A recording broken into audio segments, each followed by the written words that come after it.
माँ की सेवा करूं या काम। एक बार किसान नाम का एक आदमी बाजार में फल खरीदने के लिए गया तो उसने देखा कि फल की रेडी के पास ही एक छोटा सा बोर्ड लगा हुआ था और उस पर मोटे अक्षरों से ये लिखा हुआ था कि मेरी बूढ़ी माँ बहुत बीमार है और मुझे उनके लिए खाना बनाना पड़ता है और कुछ दिनों से उनकी तबीयत बहुत ज़्यादा ख़राब होने की वजह से मुझे उन्हें टॉयलेट में भी लेकर जाना पड़ता है। मुझे थोड़ी थोड़ी देर ही माँ का दवाइयाँ भी देनी होती हैं। इसीलिए अगर आपको जल्द है तो आप अपनी ही मर्ज़ी से फलों को तोल लें।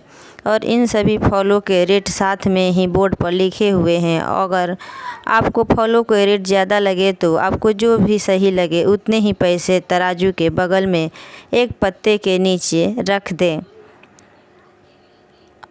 अगर आपके पास अभी पैसे नहीं हैं तो आप बाद में भी दे सकते हैं। और आपको फलों में कुछ कमी नज़र आए तो मुझे माफ़ कर दे, मगर आपसे शाम को 7 बजे ही रेडी के पास मिल सकता हूँ। तभी उस बोर्ड को पढ़कर किशन की भी आंखें नम हो गई। उसने सोचा कि इस फल वाले ने मैं एक बार ज़रूर मिलूँगा। और किशन ने कुछ फलों को तोलकर अपने थैले में रख लिया और उसने अपनी जेब से पैसे निकाल कर उस गत्ते की उठाया तो वहाँ पर कुछ 200-250 रुपये थे। तो उसने भी पैसे रख कर गद्दे के ढक दिया और फिर किशन वहाँ से चला गया। और एक दिन किशन ने उस फल वाले से मिलने का मन बनाया और वो शाम को ठीक 7 बजे फल की रेडी पर पहुंच गया। वहां उसने देखा कि एक कमज़ोर सा आदमी, उसकी दाढ़ी आधी काली आधी सफ़ेद, उसने मेला सा कुर्ता पजामा पहना हुआ था। और जैसे ही किशन वहां पहुंचा तो वो आदमी अपनी फलों को रेडी को धक्का लगाते हुए वहां से जाने वाला था। तभी उस आदमी ने किशन की तरफ मुस्कुराते हुए कहा, साहब फल तो ख़त्म हो गए।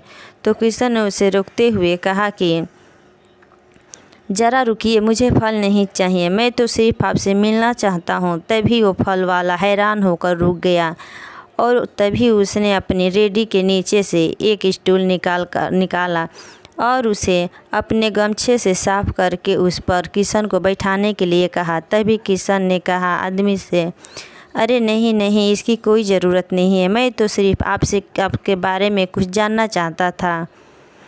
तो फल वाले ने हाथ जोड़कर कहा कि साहब मेरा नाम सीताराम है। फिर किशन ने सीताराम से कहा कि सीताराम जी, मेरा नाम किशन है और आपका क्या मेरे साथ ढाबे पर चलेंगे? एक कप चाय पी सकते हैं। तभी वो दोनों चाय पीने सामने ढाबे पर चले गए और चाय भी आ गई। तब भी चाय पीते पीते सीताराम किशन से कहने लगा कि साहब पिछले 3 साल से मेरी माँ बहुत ज़्यादा बीमार है, इसीलिए अब वो बिस्तर पर ही रहती हैं और मेरी कोई शैतान भी नहीं है। 2 साल पहले ही मेरी पत्नी भी की मृत्यु हो गई थी। बस अब मेरी माँ मैं ही बचे हैं इस घर में और अब मेरी माँ की देखभाल करने वाला मेरे सिवा कोई नहीं है। इसीलिए मुझे हर वक्त माँ का ख्याल करना पड़ता है और मैं अपनी माँ से बेहद प्यार करता हूँ। और साहब एक दिन जब मैं अपनी माँ के पाँव दबाता हुआ उसने कह रहा था कि माँ मुझे तेरी सेवा करने के तो बड़ा जी चाहता है, पर क्या करूँ माँ, मुझे फल बेचने भी तो जाना पड़ता है ना।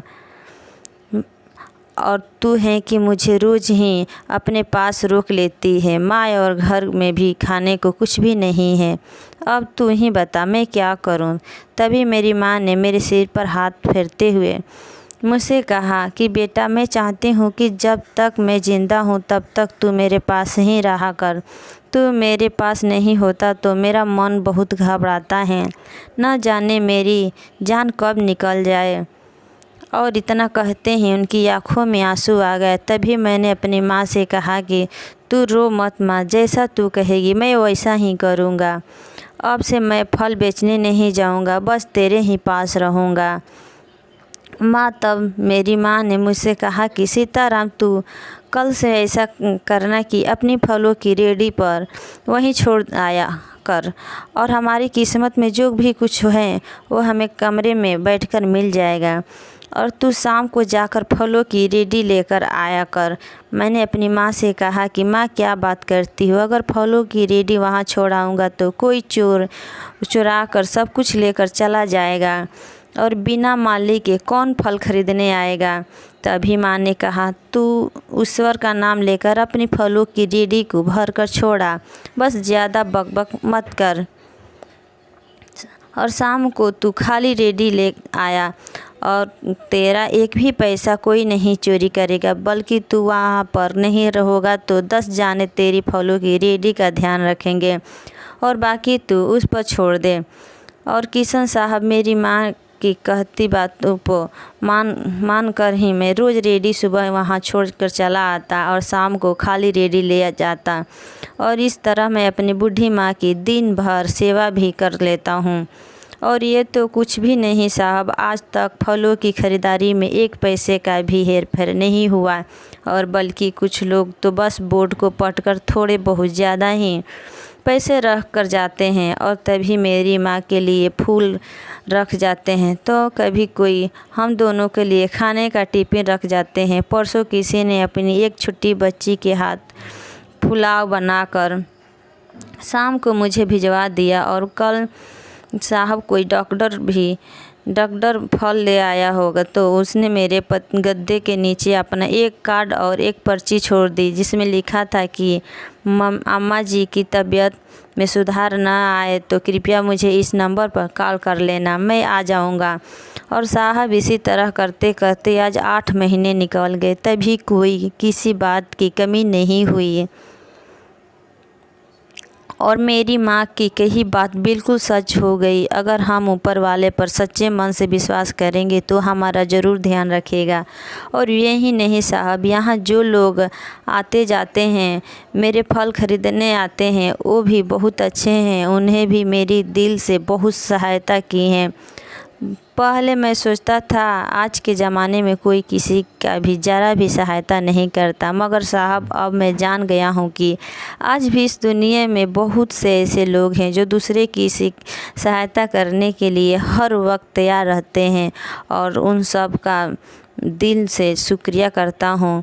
और मैं ईश्वर से उनके लिए प्रार्थना करता हूँ कि वो सभी लोग हमेशा खुश रहे और उनके घर में कोई भी कमी ना हो।